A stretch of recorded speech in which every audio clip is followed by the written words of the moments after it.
My ex-husband dumped me for a young heiress, not knowing she was actually a penniless grifter. When she stole my secret recipe to impress his investors, she put 12 men in the hospital. I sat in my kitchen laughing until my ribs ached as ambulance lights flashed outside. But to understand how I catered his downfall, I need to take you back. 20 years of marriage ended with a crisp $50 bill on my kitchen island. That's what my husband thought my life's work was worth. I stood there in the center of the kitchen I designed. The morning light was pouring through the Savannah moss outside the window. It hit the butcher block perfectly. The bill was crisp, fresh from the ATM.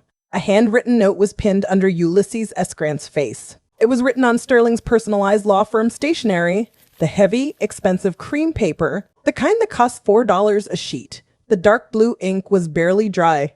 It read, "For your travel expenses, Callista is moving her things in tomorrow."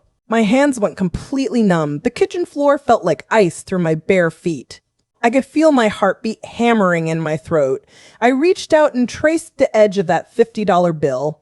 It felt like sandpaper against my fingertips.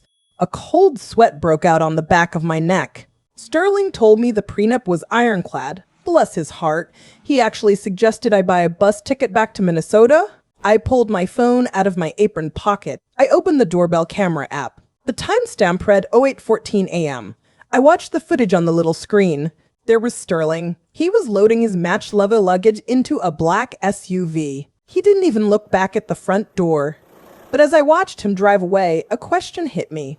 If the house was his, why was he packing up like a thief in the night? If his shiny new 24-year-old fiancée was moving in, why was he running? I set the phone down next to the money. The kitchen was dead silent. But in my head, I heard the clinking of crystal glasses. It took me right back to a sweltering night in 2015. I was sweating over this exact stove. The air was thick with the smell of seared duck breast and rosemary. My hair was sticking to the back of my neck. My spine was aching from standing for 10 hours straight. I was plating a 12-course tasting menu for his senior law partners. Meanwhile, Sterling was in the dining room, soaking up the applause. He told them he curated the menu himself. I was just the hired help he happened to marry. The memory tasted like ash in my mouth. I looked around my beautiful kitchen. The custom-brushed copper pots, the imported mahogany spice rack. He thought he could just hand us over to a girl who burns toast. I walked over to the magnetic strip on the wall. I reached for my favorite Japanese chef's knife. The Damascus steel was cold against my palm. I pulled my whetstone out of the bottom drawer. It smelled faintly of cedar and mineral oil. I laid it flat on the butcher block, right next to his pathetic little note. I poured a few drops of water onto the stone. In cooking, the secret is in the resting time. You never slice into a piece of meat right out of the oven. You let it sit. You wait until the perfect moment to make your cut. I ran the blade down the stone. The sharp metallic scrape echoed off the marble countertops. I did it again, slower this time. My hands weren't shaking anymore. They were perfectly steady. You know that feeling when your gut is screaming at you, but your brain keeps making excuses? I had ignored my gut for 20 years. Not anymore. Sterling really thought a $50 bill would make me disappear. He thought taking my home would break me. He forgot I was the one who fed the monsters in his social circle. And I knew exactly what they were hungry for. Callista was moving into my house tomorrow. I had exactly 24 hours to pack up 20 years of my life. I stood in the center of the custom kitchen. The morning sun was hitting the brushed copper pots hanging above the island. The air still smelled faintly of star anise and smoked hickory. I wiped down the blade of my Damascus steel chef's knife. The metal was cool against my skin. I slid it into my leather knife roll. For 2 decades, this kitchen was the engine of Sterling's empire. He called them the Beaumont suppers. They were high society dinners where Savannah's elite came to gorge themselves. I was the secret weapon. My grandmother's Hmong recipes, married with deep southern tradition, lemongrass braised collard greens, tamarind glazed quail, bourbon steep pork belly with Thai basil. The secret is in the resting time. Sterling never understood that. My hands moved mechanically. I started wrapping my imported mahogany spice rack in thick bubble wrap. I felt a cold knot tightening in my stomach. Sterling built his wealth on my flavor profiles. Every major real estate deal he closed happened right over my dining table. I reached into the cabinet for my battered leather-bound recipe book. A piece of paper fluttered out from between the pages. It landed face down on the cold marble counter. I flipped it over. It was an old Polaroid. I picked it up by the edges. The colors were faded and yellowing. It showed a lavish dinner party from years ago. Sterling was standing in the center of the dining room. He was shaking hands with Judge Harrison. Sterling was beaming, taking all the credit for the masterpiece on the table. You could barely see me in the shot. I was just a dark blur standing back in the kitchen doorway. Bless his heart. He really thought he was the magic in that room. I tucked the photo into my apron pocket. My mind drifted back to the ingredients that made those dinners famous. Sterling had a very peculiar rule about the groceries, especially the expensive items. The imported white truffles, the Spanish saffron, the Japanese Wagyu beef. I was never allowed to put them on our joint black Amex. He always insisted I pay for those specific items in cash. I remember a humid Tuesday afternoon back in 2019. We were standing right here by the island. He handed me a thick wad of $100 bills. The paper felt crisp and heavy in my palm. He looked at me and said, "Keep it off the books, Kaya." He demanded every single grocery receipt. I would bring them to his study. That dark, stifling room at the far end of the hall. He kept those receipts in the bottom right drawer of his heavy mahogany desk. It was always locked. I remember walking past that study one night. It was exactly 10:45 p.m. I know because I'd checked the grandfather clock. The house was dead quiet. I saw him through the crack in the door. He was frantically shoving white slips of paper into that drawer. His shoulders were tense. When he heard my footsteps, he slammed the drawer shut. The loud click of the brass key echoed sharply in the hallway. I zipped up my leather knife roll. I walked out of the kitchen. I headed down the long, shadowed hallway. My boots clicked against the polished hardwood floors. I stopped right outside his study. The heavy oak door was slightly ajar. I pushed it open. The room smelled like expensive cigars and stale lies. I walked over to his leather chair. I stared down at that heavy mahogany desk. My eyes locked onto the bottom right drawer. Why did he pack up his matched leather luggage and flee like a thief? He claimed the house was his in the prenup. But men who run are men who are hiding something. I didn't care about the desk then. But when I finally saw what was inside it, I realized I held the match to burn his entire life down. I slid the tip of my Damascus steel paring knife into the desk's brass lock. It took exactly 3 twists of my wrist. The mechanism gave way with a pathetic little snap. I pulled the heavy mahogany drawer open. The smell of stale cigar smoke and secrets drifted up into the study. I expected to find offshore bank statements. Instead, I found something entirely pathetic. Stuffed all the way in the back was a novelty apron. It said, "Kiss the Cook" in faded red letters. Sterling used to wear it to our summer barbecues. He thought it made him look like a man of the people. Bless his heart. Underneath the apron was a thick stack of credit card bills. I didn't have time to read them then. I grabbed the apron and the paperwork. I threw them into my canvas duffel bag. I zipped it shut. By 3 o'clock that afternoon, I was gone. I moved into a cramped carriage house on the edge of town. The air inside smelled like damp brick and old pine.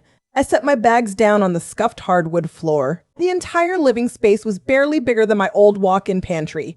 The kitchen was an absolute joke. It had a single hot plate and a humming mini fridge. The sink dripped with a slow, agonizing rhythm. I stood there in the quiet. I started unpacking my chef's knives. I pulled that ridiculous novelty apron out of the duffel. Something crinkled inside the front pocket. I stopped moving.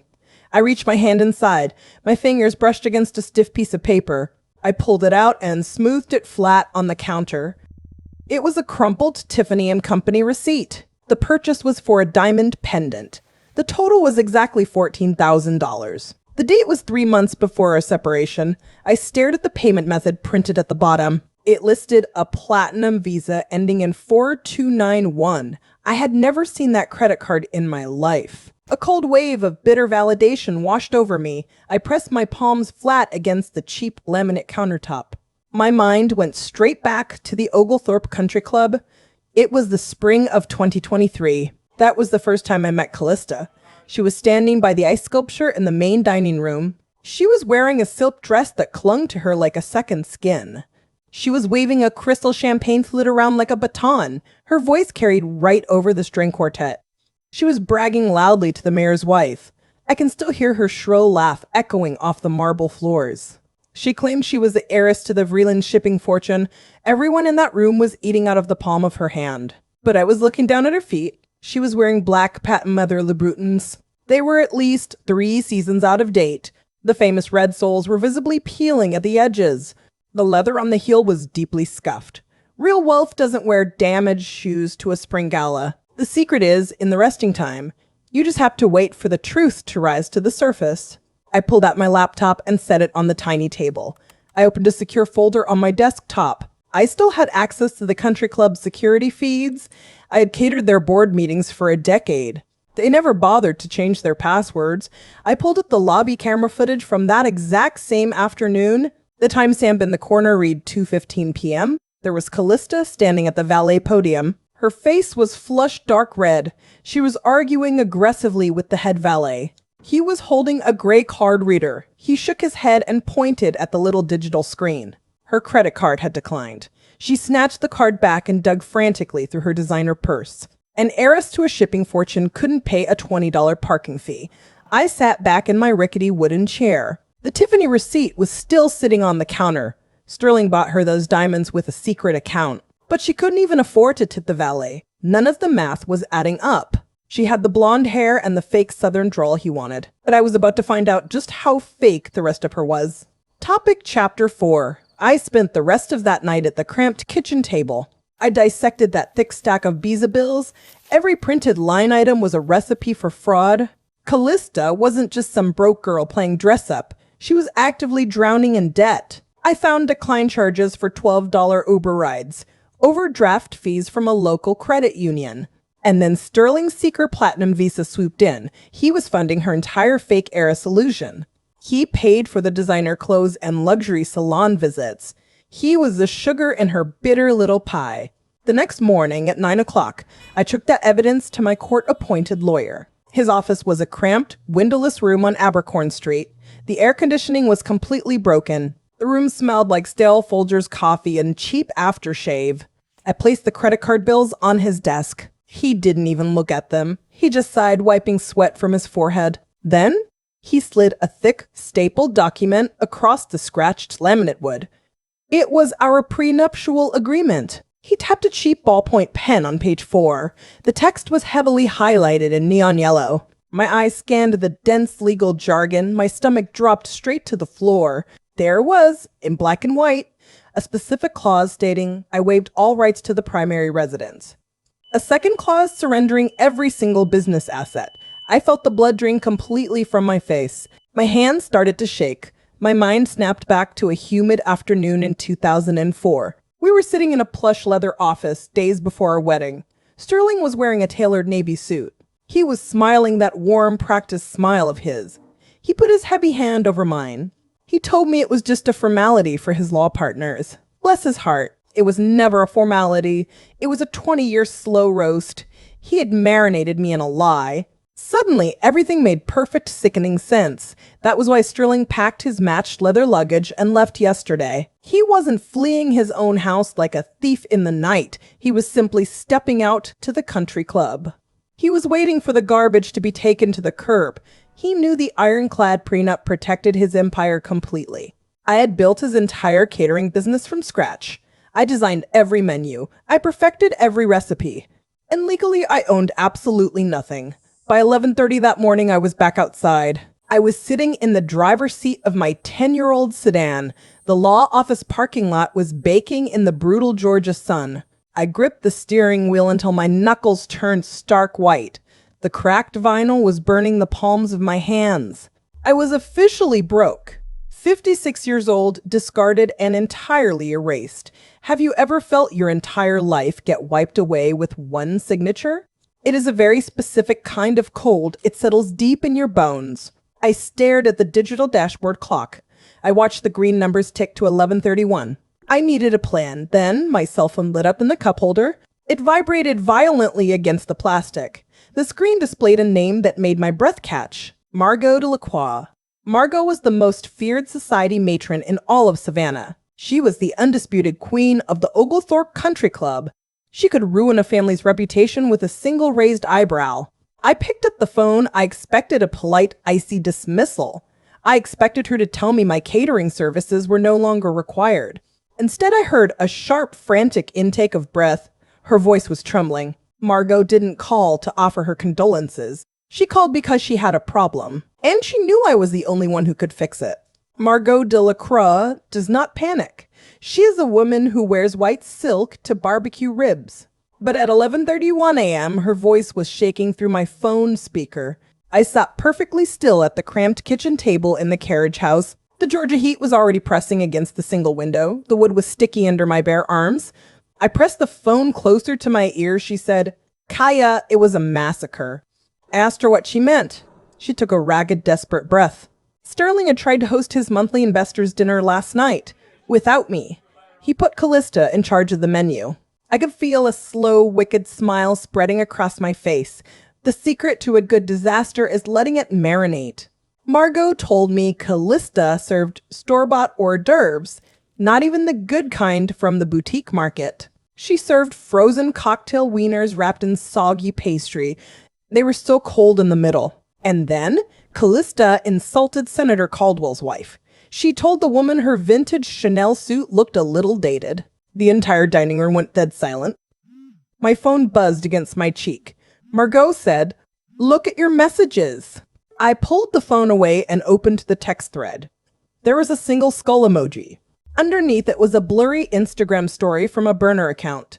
The screen glowed brightly in the dim carriage house. It was a photo of Callista in our custom kitchen. She was wearing a silk slip dress and pure panic.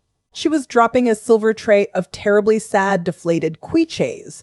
The caption read, "The new Mrs. Beaumont is serving frozen aisle realness." A warm wave of vicious satisfaction washed over my chest. Bless her heart.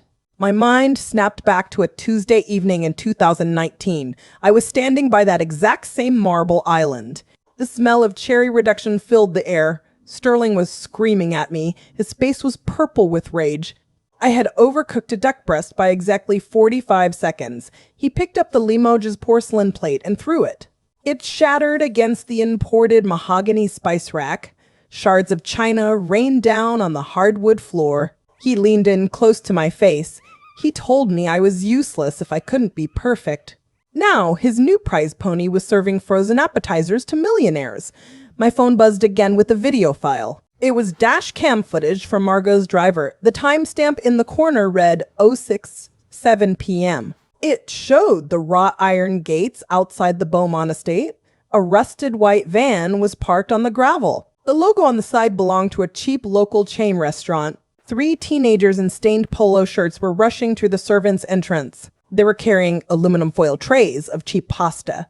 Sterling's pristine reputation was bleeding out on the driveway. I put the phone back to my ear. Margot's breathing had finally steadied. She said the girls are furious, Kaya. She meant the society wives.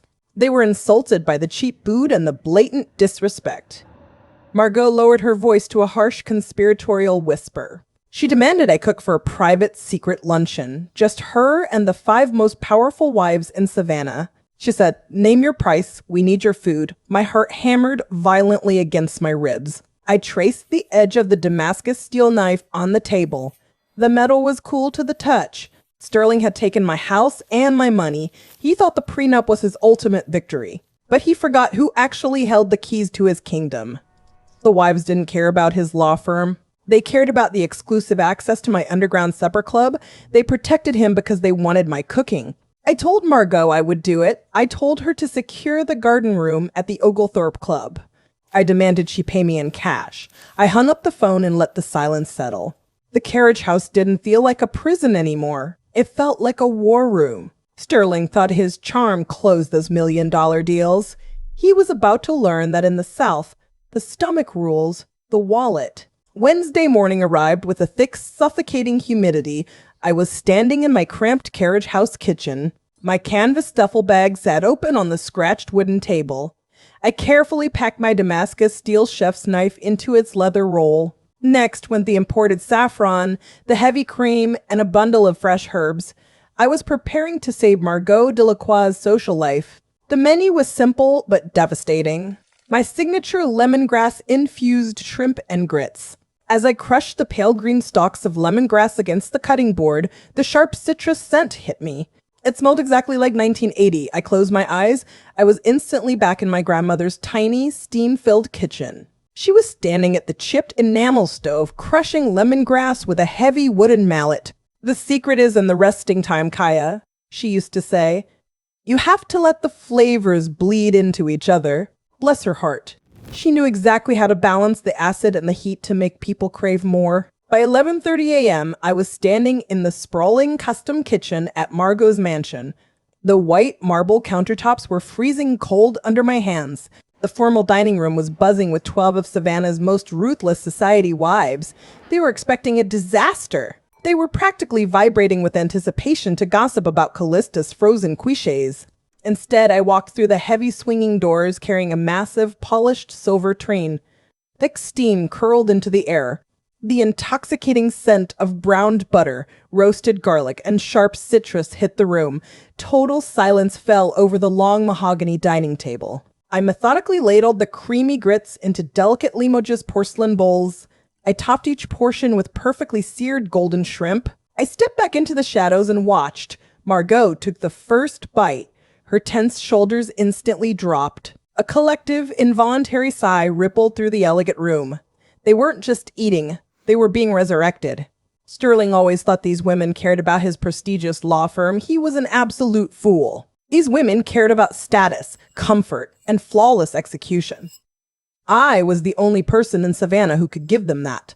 Before I even started plating the bourbon peach tartlets, the shift happened. The mayor's wife slipped quietly into the kitchen. She pressed a thick, sealed envelope into my apron pocket. "My husband's birthday is next Friday," she whispered. "I need you."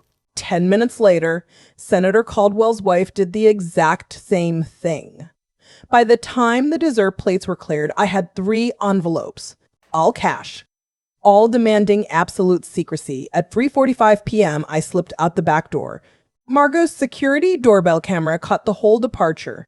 If you pull the footage, you'll see me carrying my empty silver platters down the brick steps. You'll also see 3 wealthy women standing on the patio, waving me off fondly, like I was their savior. I drove my 10-year-old sedan back to the carriage house in a complete daze. The evening sun was casting long, golden shadows across the worked floorboards. I sat down at my cramped kitchen table. I dumped the heavy white envelopes out onto the wood. My hands were shaking violently as I counted the crisp $100 bills. $4,000 in one single afternoon. I stared at Ulysses S. Grant's face on the green paper. A warm, terrifying sense of power washed over my entire body. Midnight Orchid Events was born right there on that table. I knew the massive risk I was taking. How long could I possibly keep this a secret from Sterling? If he found out I was poaching his elite social circle, he would legally destroy me. Would you have stopped right there? Be honest. But the momentum was already entirely out of my hands. At exactly 20 a.m., my cell phone vibrated violently on the nightstand. The harsh white screen lit up the dark, humid bedroom. It was a text thread from an unknown number. The message was perfectly clear. "Margot gave me your number. I need you for a private dinner Tuesday.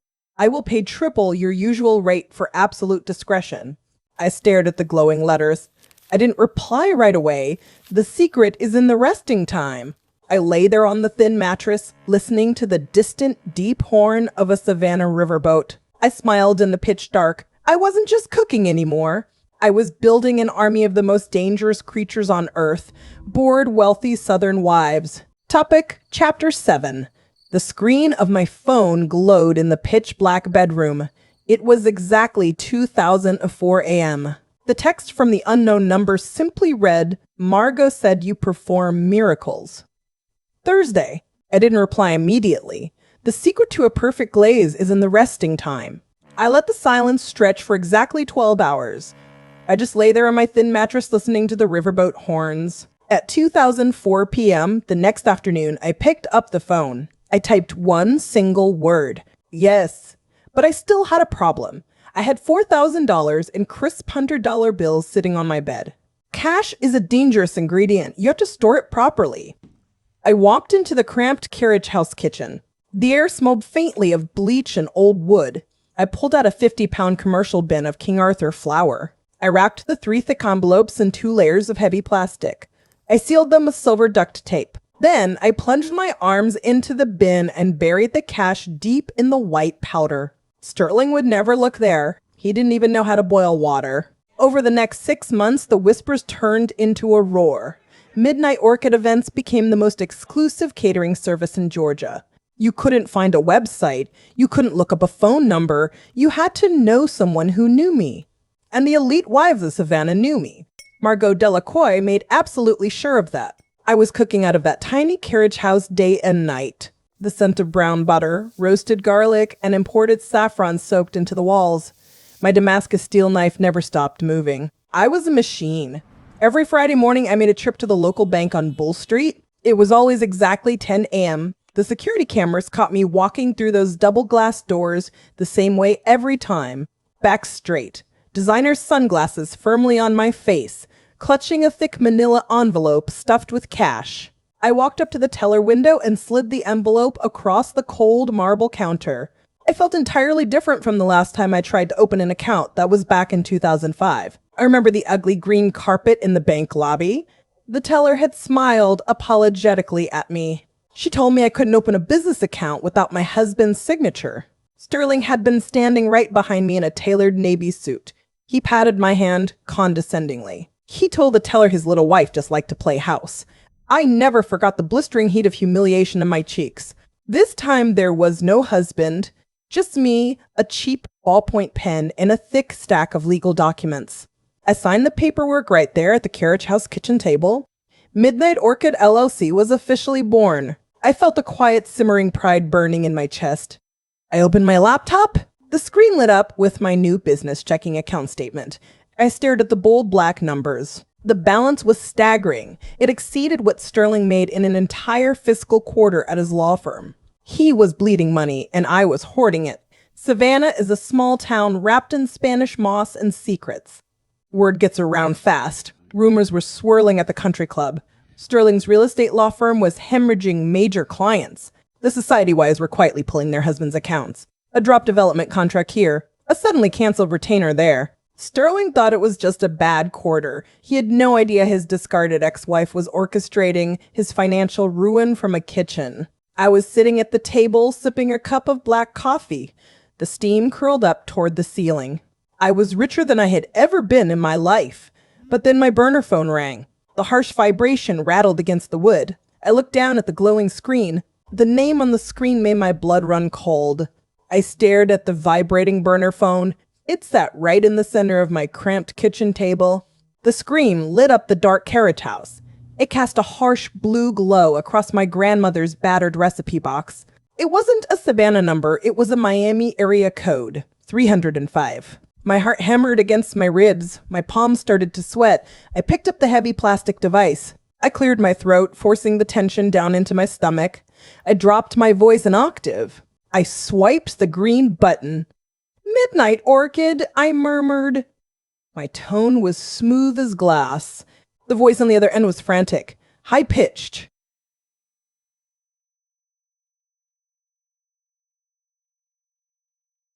"Oh, thank God! You have to help me!" I froze. The air in the room suddenly felt freezing cold. My grip tightened on the phone. I knew that voice. My mind snapped back to the Oglethorpe Country Club, summer of 2023. I was standing near a melting swan ice sculpture. Callista was hanging off Sterling's tailored navy arm. She let out this grating, high-pitched laugh. It echoed across the stone terrace. She was laughing at a joke that wasn't even funny. I had just handed Sterling a fresh bourbon. She hadn't even looked at me. Now, that same voice was trembling through my cheap phone speaker. "Margot Delacroix said you were a genius," Callista pleaded. "I need you for my engagement party." I gripped the edge of the wooden table. The wood dug into my palm. The irony tasted like sweet tea and venom. My ex-husband's mistress was begging me to cater her own engagement to my ex-husband. "Our schedule is highly exclusive," I told her. My drawl was thick and completely unbothered. "Please," she whined. "The society wives are completely ignoring my invitations. I need a draw. I need the Midnight Orchid." I pictured her face. Just yesterday, Margot had sent me a hidden camera video. It was from a coffee shop on Burton Street. The timestamp on the file was exactly 01:20 p.m. Callista was sitting in a dark corner booth. She was aggressively whispering into her phone. Her designer sunglasses were pushed up into her messy blonde hair. A cheap, untouched black coffee sat in front of her. She looked absolutely terrified. She was drowning in debt, and Sterling had no idea. An engagement party requires a custom menu, I said smoothly. I paced across the creaking floorboards of the carriage house. Our minimum is $10,000. Paid in cash. There was a sharp, pathetic intake of breath on the line. 10? Can you do 5? Please, I'm a little strapped for cash right now. A wave of malicious glee washed over me. I smiled into the dark, empty kitchen. The fake shipping heiress was begging a stranger for a discount, bless her heart. The secret is in the resting time. You let the meat stew in its own juices. We do not offer discounts, I whispered. Quality requires capital. She started rambling. She spilled everything. The failed venue bookings. The ignored RSVPs from the mayor's wife. The sheer panic setting in as her fake world crumbled. I let her talk. I let her expose every cracked pillar of her stolen life. Finally, I pulled the phone away from my ear.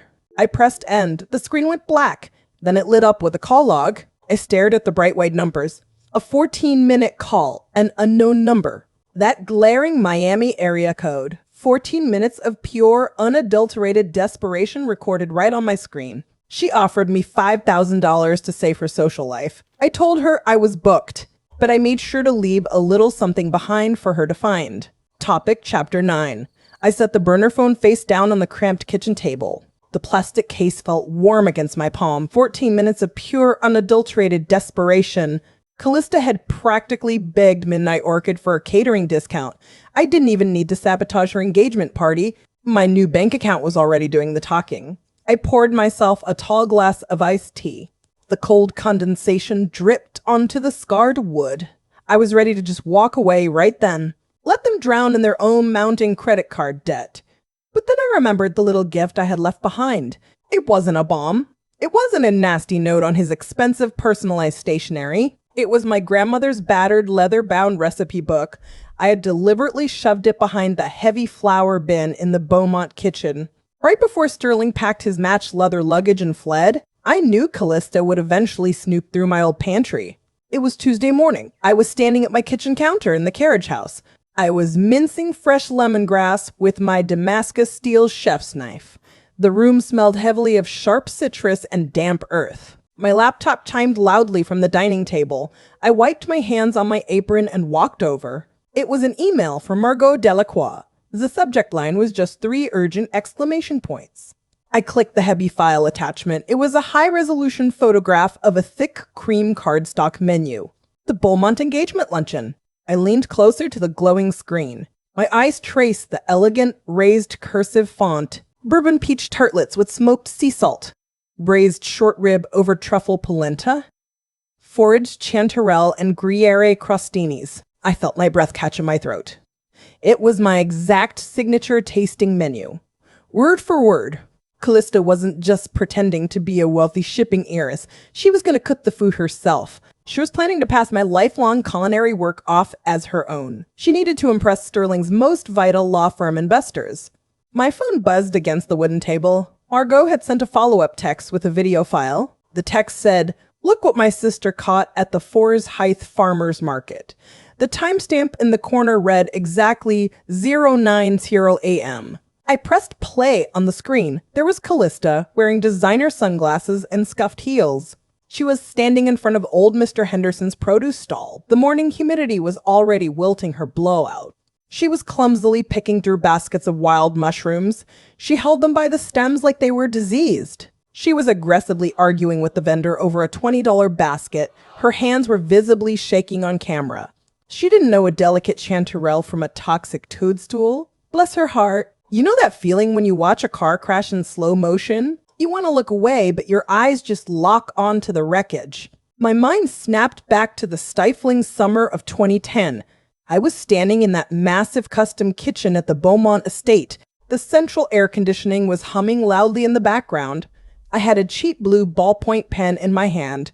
I was writing a very specific warning in the margins of that leather book.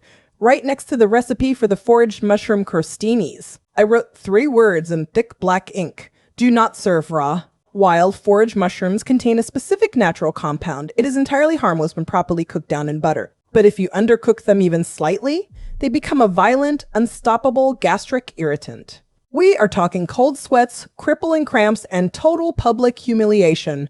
I felt a cold chill run down my spine. It mixed with a very dark, very quiet anticipation in my chest. I stared down at the paused video of Callista holding that basket. She looked so incredibly proud of herself. She thought she had found the ultimate shortcut to high society. She thought she could just steal my legacy and serve it on a silver platter. I slowly closed the laptop screen. The carriage house went perfectly, heavily silent.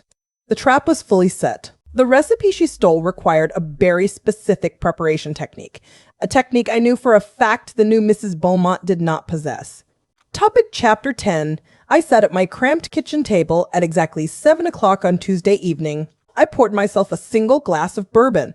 I set my burner phone right next to it. I didn't have to wait long. Back in 2018, Sterling pushed a Limoges porcelain plate across our custom kitchen island.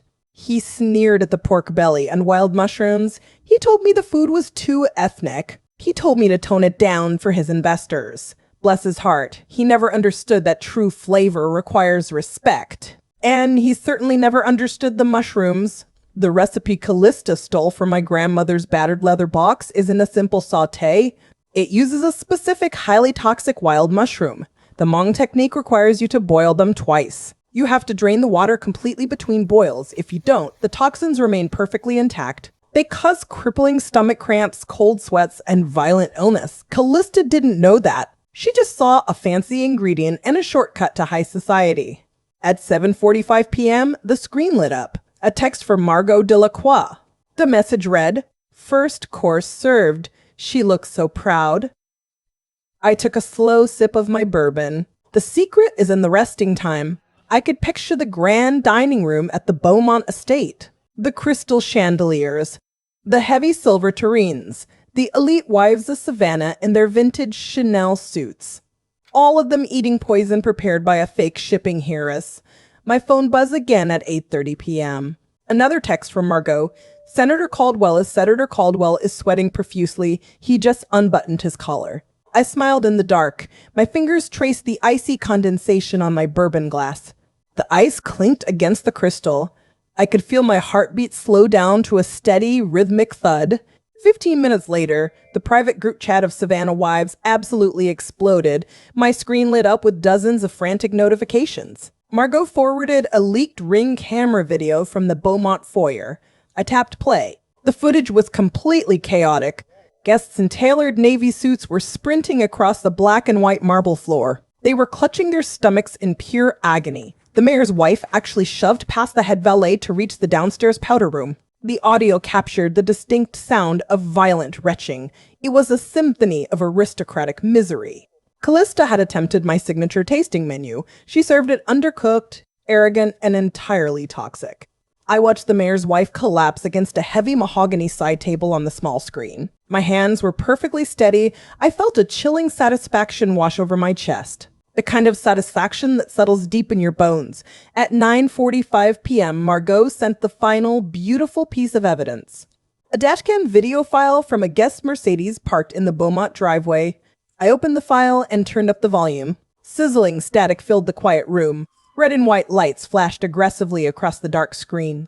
3 separate ambulances were pulling up to the grand estate. Their tires screeched on the cobblestone. Paramedics were rushing through the heavy oak doors with collapsed stretchers.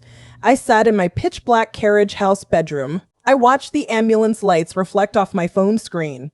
The blue and red glare danced across my grandmother's recipe box on the nightstand. Sterling thought he had outsmarted me. He thought his ironclad prenup had left me with absolutely nothing. He thought his new life was completely untouchable. Sterling wanted a wife who looked good in photographs. He got one. Unfortunately, she just poisoned the mayor. Wednesday morning tasted like victory and dark roast coffee. I sat at my cramped carriage house kitchen table.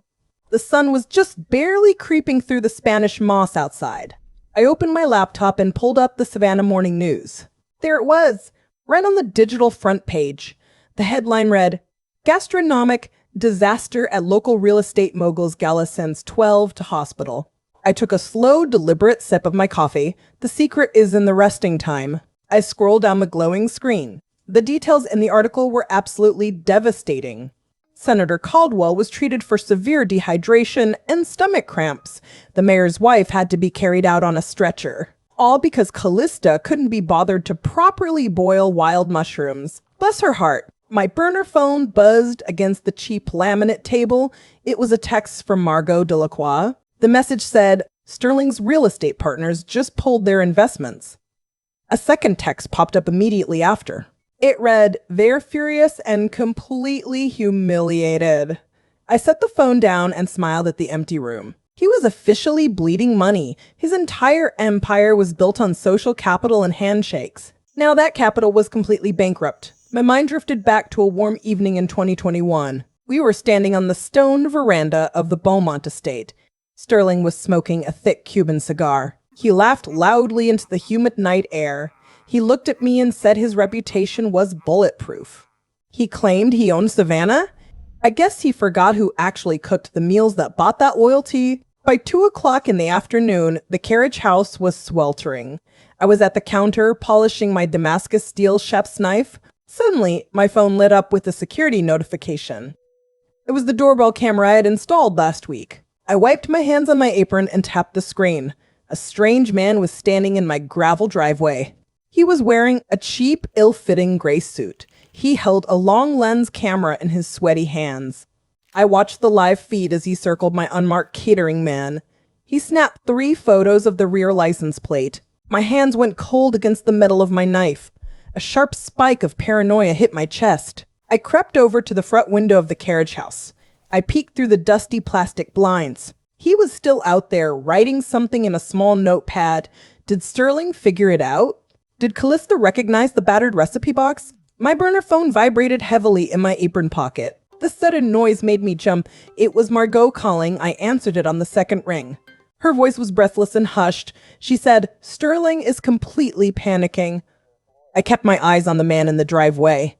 I asked her what was happening. She told me Sterling is throwing a massive apology gala. He desperately needs to win back the investors he just poisoned. But no reputable caterer in Savannah will touch him now. His name is absolute poison in the local culinary scene. Margot let out a dark, elegant little laugh. She said, he's looking for the midnight orchid. Have you ever watched a man dig his own grave and ask you for the shovel? I froze. I gripped the edge of the kitchen counter. Sterling had heard the whispers about Savannah's most exclusive underground chef. He heard the elite wives raving about this secret culinary genius. He believes hiring this legendary caterer is his only salvation. So he hired a private investigator to track me down. I looked back out the window through the narrow slit. The man in the cheap suit was getting into a rusted sedan. He was actively hunting for the midnight orchid. He was trying to hire the very person orchestrating his ruin. The sheer arrogance of it all was delicious. I felt my heartbeat steady in my chest. The fear washed away, replaced by pure defiant adrenaline. I walked back to the kitchen table and picked up my knife. I had a menu to plan. He was hunting for the phantom chef who was stealing his city. He had no idea he was hunting the woman he threw away. Chapter 12. It took that private investigator exactly 2 hours to trace my van's license plate. Savannah is a small town and public records are merciless. I was standing at my carriage house kitchen island. The clock on the microwave read 4:30 p.m. I was dicing a Vidalia onion. My Damascus steel knife was moving in a steady hypnotic rhythm. To whack, to whack, to whack. Then the heavy oak door flew open. It hit the wall with a sickening crack. Sterling stood in the doorway. He was breathing heavily, his tailored navy suit wrinkled and stained with sweat. He looked like a man who had been drowning for days. I didn't stop chopping. I didn't even look up. He marched straight to my prep station. He slammed a massive stack of legal papers onto the butcher block counter. The sudden noise made the cutting board rattle. The top page was stamped in bold black ink. It read, Cease and desist order, Midnight Orchid LLC. You, he hissed. It's you. The smell of raw onion filled the stifling, humid air. I wiped my blade on a clean white towel. I finally met his eyes. "Hello, Sterling," I said. "You're tracking dirt on my floor." My mind flashed back to our final argument in the main house. It was late 2023. He had towered over me in the grand foyer. His face had been brick red with rage. He had pointed a trembling finger right between my eyes. He told me I was nothing without him. My hands used to shake when he yelled. My chest would get so tight I couldn't breathe. Not today. I have a little indoor security camera perched on the spice rack. It caught the whole thing. The footage shows him leaning over the counter, veins popping in his neck. It shows me standing perfectly still, not a single flinch. He realized it too. I watched the icy dominance settle over the room. The power dynamic shifted right there on the linoleum floor. He tapped the thick stack of papers with his index finger. "Did you really think you could hide?" he asked. "Did you forget about the non-compete clause?" I picked up a fresh red bell pepper. I sliced off the top with one clean motion. The crisp snap echoed in the quiet kitchen. "A non-compete clause," I repeated slowly, "for a catering company I supposedly never owned." He leaned closer. I could smell the stale bourbon on his breath. "Page 4 of the prenup, Kaya," he growled. "You forfeit all culinary business rights in Chatham County." Bless his heart. He really thought he had me cornered. I scraped the pepper seeds into the stainless steel compost bin. "You've ruined me," he said, his voice dropping to a vicious whisper. "My investors are gone. The mayor is threatening a lawsuit." I kept my eyes on the cutting board. Sounds like Callista needs some cooking lessons. His jaw clenched so hard I thought his teeth might shatter. He pointed at the cease and desist order. "I am suing you for every single penny you've made," he said. "I'll take the LLC, I'll take the van, I'll leave you with absolutely nothing. The secret to a good braise is letting the meat sit in its own juices. You have to let the heat break down the tough fibers." Sterling was currently boiling in his own panic. I set my neck down. I reached into my apron pocket. My fingers brushed against the heavy brass key I had taken months ago. He was bleeding out financially, and he wanted to drag me down with him. But a piece of paper is only as strong as the secrets holding it up. I looked him dead in the eye and smiled. "You can certainly try, Sterling." He turned on his heel and stormed out. The door slammed shut, rattling the copper pots hanging above the stove. He thought the lawsuit was his trump card. But he forgot I still had the keys to the skeletons in his mahogany desk. The heavy oak door clicked shut. Sterling's footsteps faded down the gravel driveway. I stood perfectly still in my cramped carriage house kitchen. The silence was thick and humid. The cease and desist order sat on my butcher block counter, 5 pages of legal threats printed on crisp white paper. I didn't even blink. I reached deep into the pocket of my linen apron. My fingers closed around the cold, heavy brass key, the key to his locked mahogany desk.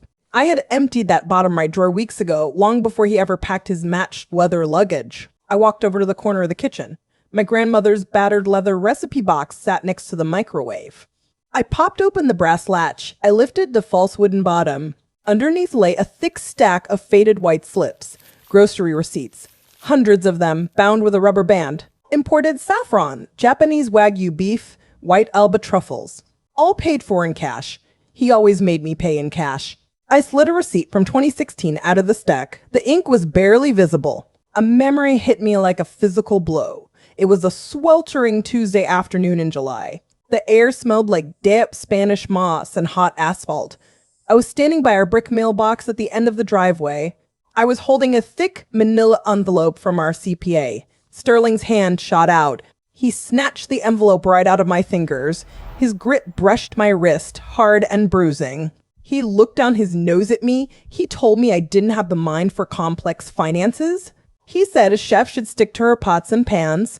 Bless his heart. If you want to hide your spoiled ingredients, you better burn the receipts. The next morning at 11:15 a.m., I walked into a sleek glass office. It was on the top floor of a high-rise on Abercorn Street. I wasn't wearing my Kiss the Cook apron today. I wore a tailored navy blazer and pearls.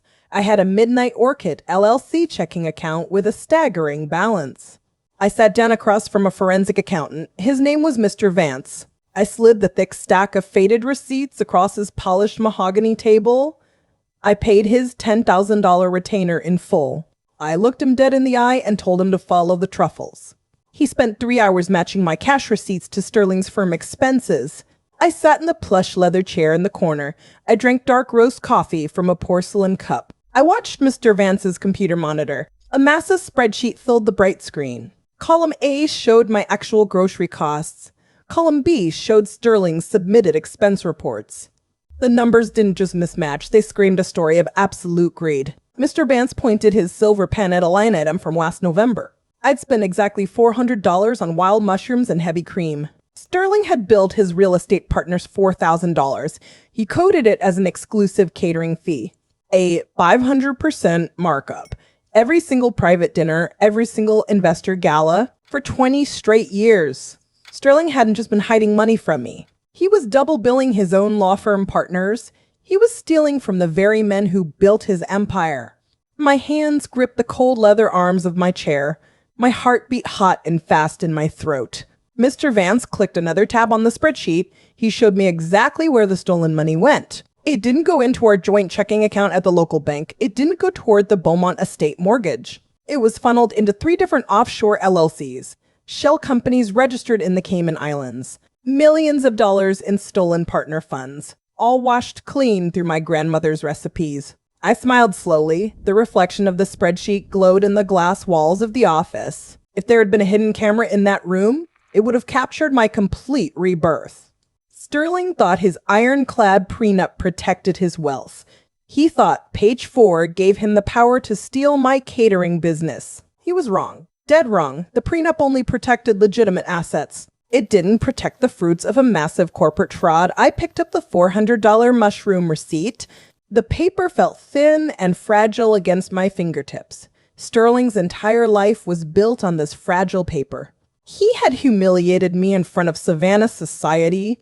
He had replaced me with a 24-year-old fake heiress. He had tried to leave me penniless on the street, all while using my sweat to launder his stolen millions. I looked across the desk at Mr. Vance. I asked him to print 3 hard copies of the entire spreadsheet. I wanted them placed in thick manila envelopes. I knew exactly which investors needed to receive them. The very men who had just been violently poisoned by Callista's cooking. They were already furious about the ambulances. Wait until they saw the financial poison. I took a slow sip of my black coffee. The bitter roast tasted like pure victory. I had spent decades thinking my husband was a financial genius. I thought his wealth was a fortress I could never breach. I was wrong. He wasn't a brilliant businessman, he was a thief. And I was holding the murder weapon. I didn't invite my ex-husband to a dark alley. I invited him to the Oglethorpe Country Club patio. It was 1:30 p.m. on a Thursday. The Georgia humidity was thick enough to choke on. I sat at a white wrought iron table in the shade of a green awning. The ice in my sweet tea clinked against the tall glass. My grandmother's battered leather recipe box sat right next to my drink. Sterling walked out onto the stone terrace 5 minutes later. He looked like a man who already owned the world. He wore a crisp, tailored navy suit. His leather shoes clicked sharply against the flagstones. He had that familiar, smug little smile plastered across his face. He sat down across from me without saying a single word. He reached into his monogrammed leather briefcase. He pulled out that heavy, stapled cease and desist order. He slid it across the glass tabletop. He leaned back and crossed his arms over his chest. He told me I was entirely out of my league. He said I was just a caterer playing a very dangerous legal game. Those words echoed in my head. They took me straight back to a dinner party in 2022. I was standing in our massive custom kitchen. I was clearing dirty Limoges porcelain plates in dead silence. Sterling and his real estate partners were laughing loudly over expensive bourbon. I heard him look at his friends and call me just a cook. I remember my face burning with humiliation that night. My hands had gripped the edges of the silver serving tray until my knuckles turned white. But sitting on the patio today, I just smiled. A good chef never lets the heat of the kitchen rush her plating. The secret is in the resting time. I didn't even glance at his legal threat. I reached down into my canvas tote bag. My fingers brushed against the heavy manila envelope. I pulled it out and set it on the table. I slid it across the warm glass. It came to a stop right on top of his cease and desist order. Sterling stared at the envelope. He looked back up at me, his brow furrowing in confusion. He reached out and unfastened the metal clasp. He pulled out the thick stack of papers. The very first page was a drafted, unsigned whistleblower report to the IRS. It wasn't just an empty threat, it was a fully completed federal document. It detailed exactly how to find his 3 offshore shell companies. It listed the Cayman Islands routing numbers. It cross-referenced the faded grocery receipts with his double-billed client invoices. I watched his eyes dart back and forth across the forensic spreadsheet. I knew exactly what the outdoor security camera above the awning was capturing. It was exactly 1:45 p.m. The footage would show a wealthy lawyer visibly sweating in his expensive suit. It would show the arrogant color completely draining from his face. His hands started shaking uncontrollably. The crisp white paper rattled against the glass table. A heavy drop of sweat rolled down his temple and soaked into his collar. I took a slow, deliberate sip of my iced tea.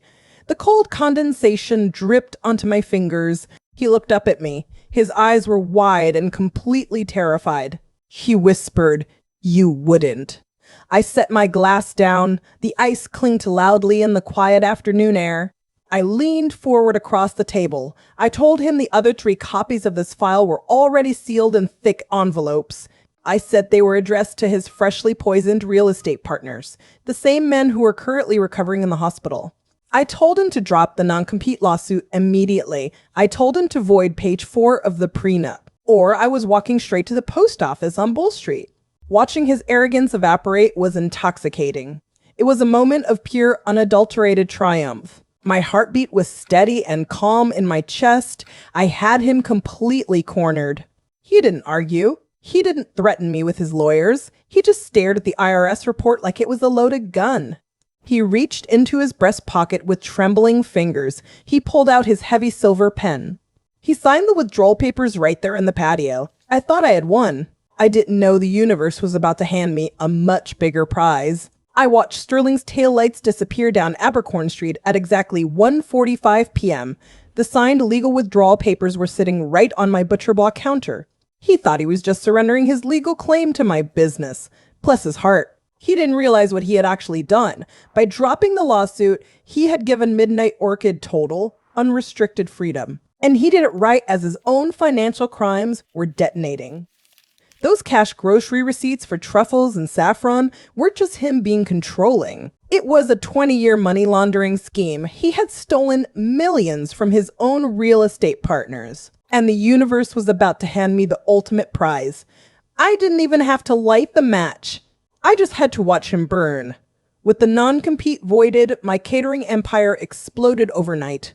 By Saturday evening, I was headlining the massive Telfair Charity Gala. I stood in the museum's cavernous prep kitchen. My hands were dusted with powdered sugar. 24 silver trays of bourbon peach tartlets sat on the stainless steel counters. The air smelled like toasted pecans and expensive perfume. I wiped my hands on a clean white towel. My back ached from standing all day. I needed a moment of absolute quiet. I slipped down the marble hallway into the downstairs powder room. The heavy oak door clicked shut behind me. The room smelled like eucalyptus and expensive soap. I walked toward the gold-rimmed sinks to splash water on my face. Then I froze. Someone was sobbing in the last stall. Not just sobbing, hyperventilating. I recognized that high nasal pitch immediately. It was Callista. I held my breath. I stood perfectly still on the black and white marble floor. My heart hammered against my ribs. "You don't understand," she hissed into her phone. "The platinum visa is declining everywhere." Her voice cracked in the echoing tile room. "Sterling's accounts are frozen. The real estate partners are auditing him. I can't even buy groceries." I leaned against the cool porcelain sink. A slow, wicked smile spread across my face. "I need $5,000, she begged, "just until my trust fund disbursement clears." There was a long, pathetic pause. Then Callista slammed her hand against the metal stall door. The sound echoed like a gunshot. "Don't hang up on me," she screamed. But the line was clearly dead. I remembered her at the Oglethorpe Country Club back in 2023. She was sipping a crystal champagne flute on the stone terrace. She'd waved a hand weighed down by fake diamonds. She bragged loudly to the mayor's wife about her massive shipping trust fund. It was all a performance. The secret is in the resting time, and her lies were finally settling. I slipped out of the powder room before she could open the stall door. I walked back to the kitchen with a spring in my step. At 10:30 p.m., I was loading my heavy equipment into the back of my unmarked catering van. The parking lot was dark, isolated, and thick with humidity. My dash cam was recording everything. The small screen lit up as a woman stormed across the asphalt. It was Callista. She marched right up to a silver-leased Mercedes. She violently kicked the front tire. Her designer heels snapped clean off. She collapsed against the hood of the car, burying her face in her hands. I closed the van doors quietly. I started the engine and drove back to my carriage house. By midnight, I was sitting at my cramped kitchen table. The only light came from the harsh blue glow of my laptop screen. I opened a private investigator portal. Margot had given me the login credentials last week. I typed in the name Callista Vreeland. I hit enter. The loading wheel spun for 3 agonizing seconds. My hands felt cold against the keyboard. The results populated on the screen. I leaned in closer to read the tiny text. Callista Vreeland did not exist. The social security number belonged to a woman named Callie Vicks. I scrolled down the page. The background check was an absolute bloodbath. 3 separate bankruptcies in the state of Florida. 2 evicted apartments in Miami. 0 trust funds. Her last known employment was a mall makeup counter in 2019. I started laughing in the dark. It was a quiet, deep laugh. It echoed off the brick walls of the carriage house. Sterling thought I was the financial drain on his life.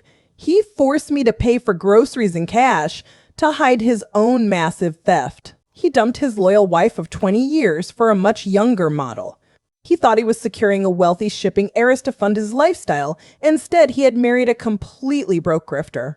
And he was currently funding her fake lifestyle with embezzled money he no longer had. You know that feeling when the villain in a movie walks right into their own trap? It's intoxicating. I closed the laptop. The carriage house went completely dark again. I picked up my grandmother's battered leather recipe box. I ran my thumb over the cold brass latch. Sterling was drowning in debt, lawsuits, and a 20-year fraud scandal. Callista was drowning in maxed out credit cards and snapped heels. And I was sitting on a mountain of cash, fully incorporated, holding all their dirty little secrets. Sterling left me for a wealthy heiress to save his sinking ship. He had no idea he had chained himself to an anchor. I didn't lift another finger against Sterling or his fake heiress. I just sat at my cramped kitchen table and packed up my grandmother's battered recipe box. The secret to a perfect braise is knowing when to stop messing with it. You just put the heavy lid on the Dutch oven and let the heat do the work. I left them to boil in their own miserable pot. The forensic audit was handling Sterling. The frozen bank accounts were handling Callie Vicks. I walked out of that carriage house for the last time. I had an empire to run. My mind drifted back to a Tuesday morning in 2023. Sterling was leaning against his leased black SUV in the driveway. He had that smug practice lawyer smile on his face. He looked me dead in the eye. He told me I would be homeless within a year. He said I'd be begging him for grocery money by Christmas. I remember my fingernails digging into my palms. 2 months after I mailed those manila envelopes, everything changed. I signed the lease on a massive commercial space on Bay Street. The exposed brick walls smelled like old Savannah and fresh beginnings. My doorbell camera pinged at exactly 8 a.m. on a Tuesday. I watched the live feed on my phone. 4 delivery men were hauling in state-of-the-art stainless steel ovens. They wheeled them right through the double glass doors. I walked over and ran my hand over the cold steel. The metal was flawless. I closed my eyes and listened to the hum of the new ventilation hood. A wave of deep, unshakable peace washed over my chest. I walked into my new glass-walled office and sat at the oak desk. I opened my laptop and logged into the Midnight Orchid LLC portal. I pulled up the end-of-year financials. The screen glowed with a 7-figure balance. My little underground supper club had cleared its first million in pure revenue. I clicked over to the federal tax portal. I authorized a massive electronic transfer straight to the IRS. I watched the confirmation screen load. That single tax payment was more than Sterling's entire reported annual salary. I printed the receipt just to hold it. The warm paper felt like a trophy in my hands. Later that afternoon, I walked up to the private parking lot. The humid Georgia heat wrapped around my shoulders. I pressed the button on my new key fob. The headlights of a brand new Lexus SUV flashed back at me. Midnight blue, paid for entirely in cash. I slid into the driver's seat and gripped the steering wheel.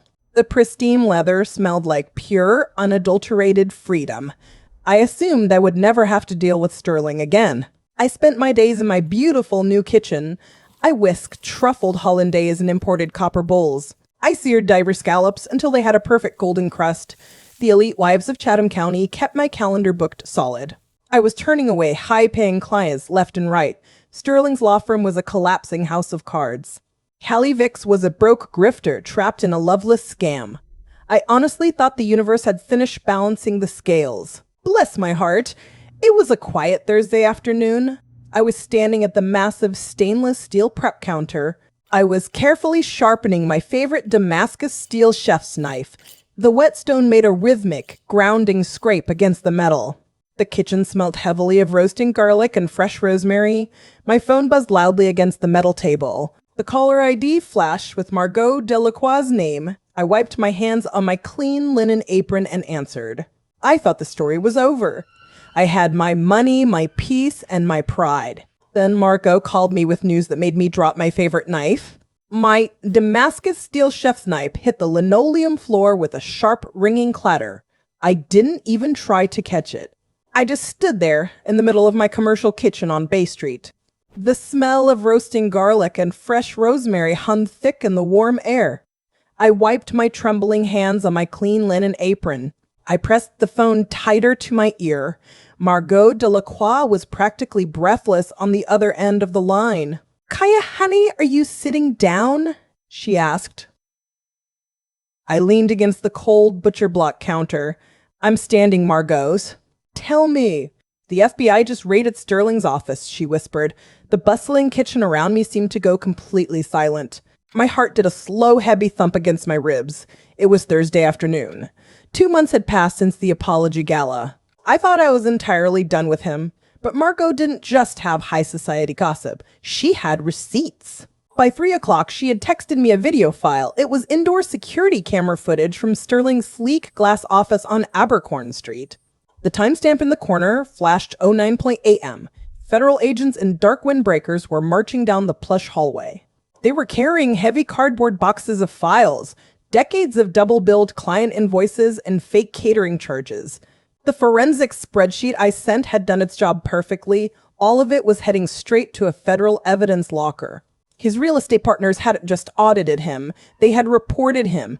But that wasn't even the best part of Margot's news. My burner phone chimed again. Margot sent me a second attachment. It was a leaked paramedic report from Chatham County EMS.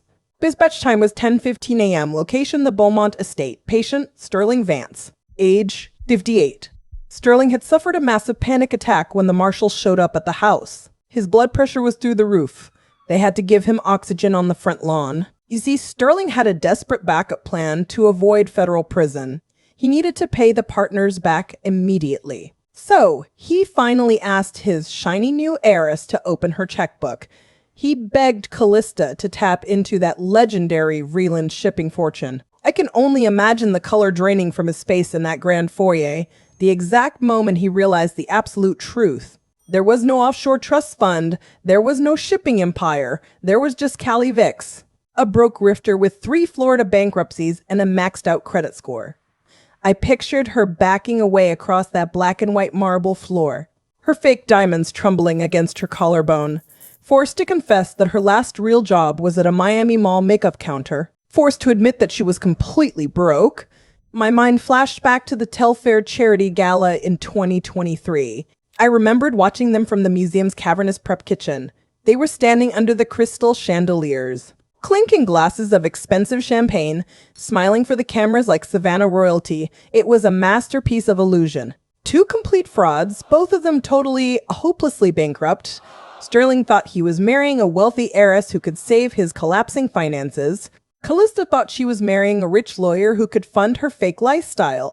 They were a perfect tragic souffle, built entirely on hot air, destined to collapse the second you open the oven door. My knees actually gave out. I slid down the front of the stainless steel cabinets. I sat right there on the cold floor of my beautiful new kitchen. I rested my head against the cool metal, and I started to laugh. It bubbled up from deep in my chest, a hysterical, uncontrollable release. I laughed so hard, my ribs physically ached. I laughed until hot tears pricked the corners of my eyes. I had spent 20 years letting that man make me feel small. I had spent months meticulously planning my revenge. But the universe? The universe is the ultimate head chef. Bless their hearts. They had completely destroyed themselves. Sterling's offshore accounts in the Cayman Islands were frozen. His secret platinum visa was maxed out. Callista's credit cards were declining at the local grocery store. They were trapped in that massive empty house together. No money, no staff, no way out. Have you ever watched a trap snap shut on two rats at the exact same time? It is a truly beautiful thing to witness. I picked my Damascus knife up off the floor. I ran my thumb over the cold steel. I inspected the sharp edge of the blade. Not a single chip. Perfect. Two parasites who attached themselves to each other, both expecting to suck the other dry. But the best part? The bank was foreclosing on the Beaumont estate. Topic, Chapter 18.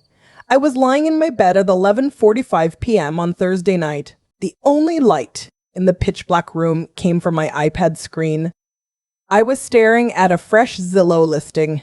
The Beaumont estate was officially up for public auction.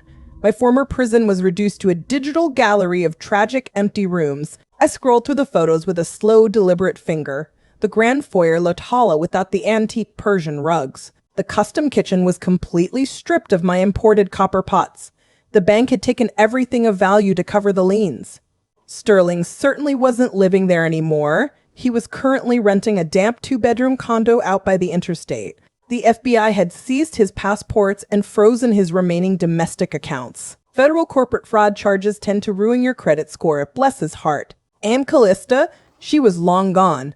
She packed up her counterfeit Chanel bags on a Tuesday morning. She didn't even leave a note. She just abandoned her leased Mercedes in the driveway and fled the state. Last I heard, she bought a Greyhound bus ticket back to Miami. The heiress grift had finally run dry. I zoomed in on a photo of the grand marble staircase. Seeing those steps brought back a sharp, bitter memory from 2005. I was standing at the base of that exact staircase.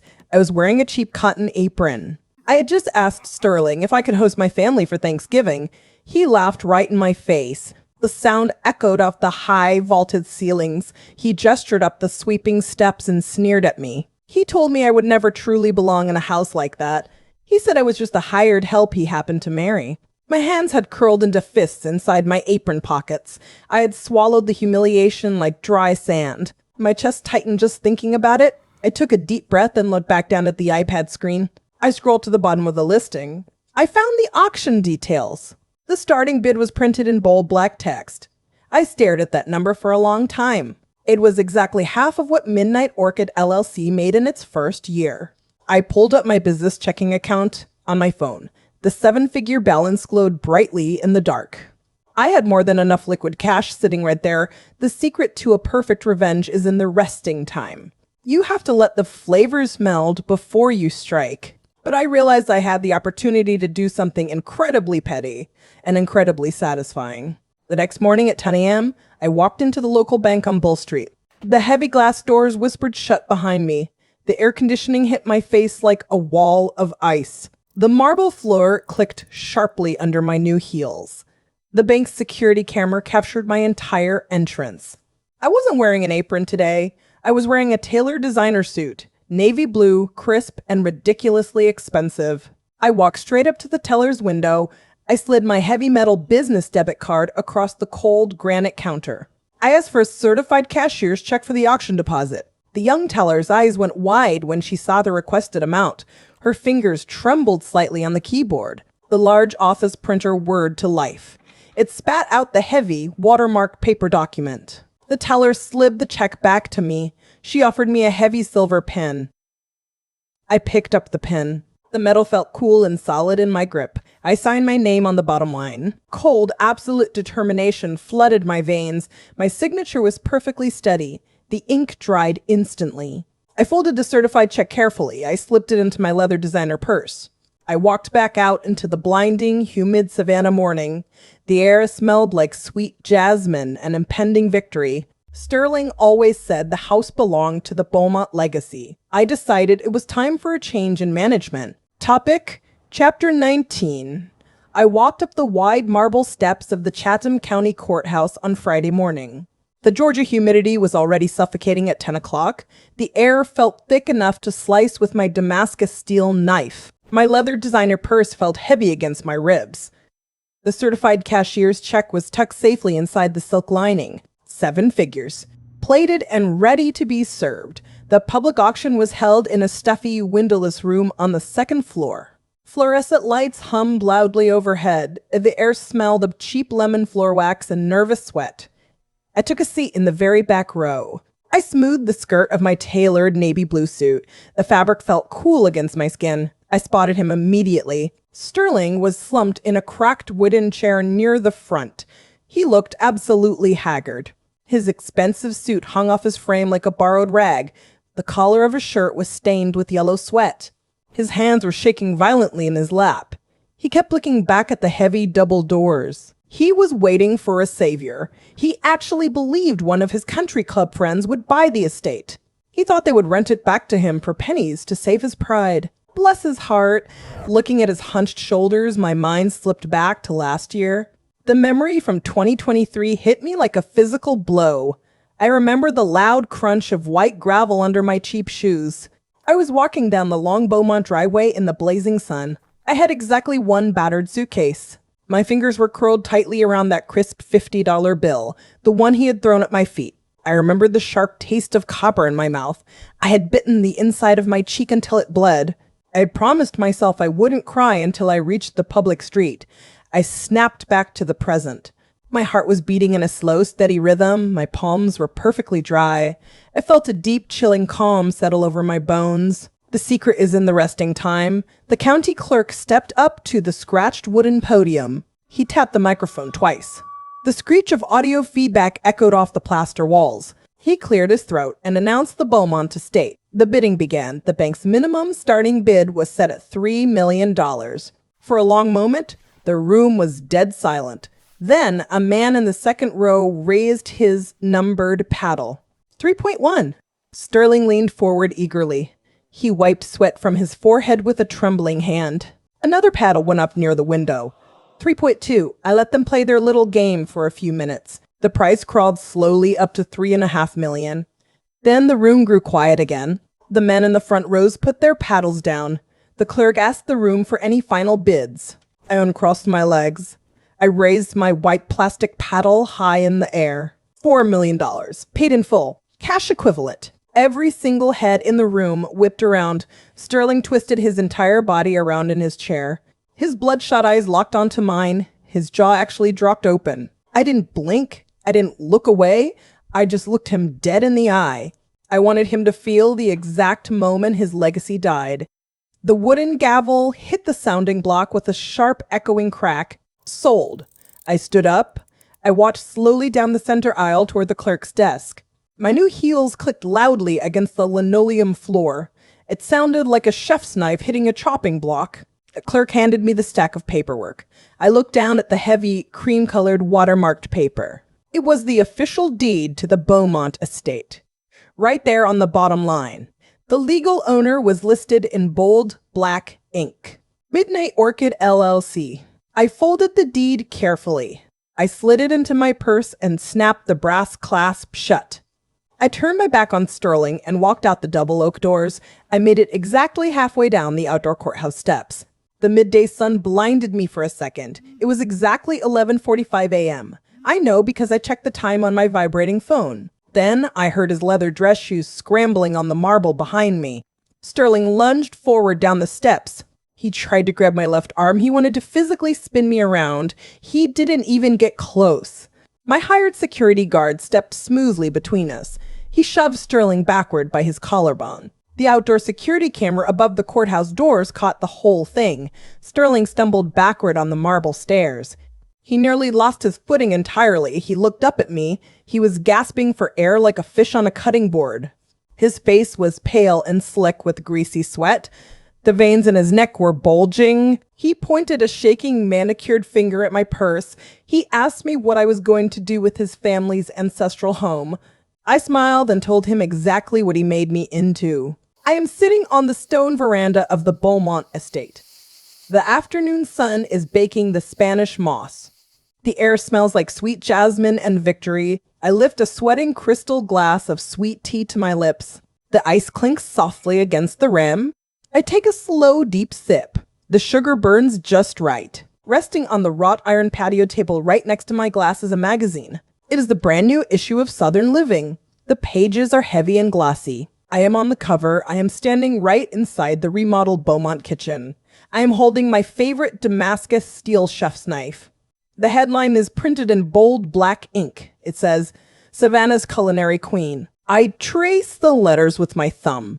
My mind drifts back to a stuffy room in 2004. I can still feel the cold gold band sliding onto my finger. I can still smell his expensive, overpowering cologne. Sterling was looking down at me. His face was so incredibly smug. He leaned in and whispered that I would be absolutely nothing without him.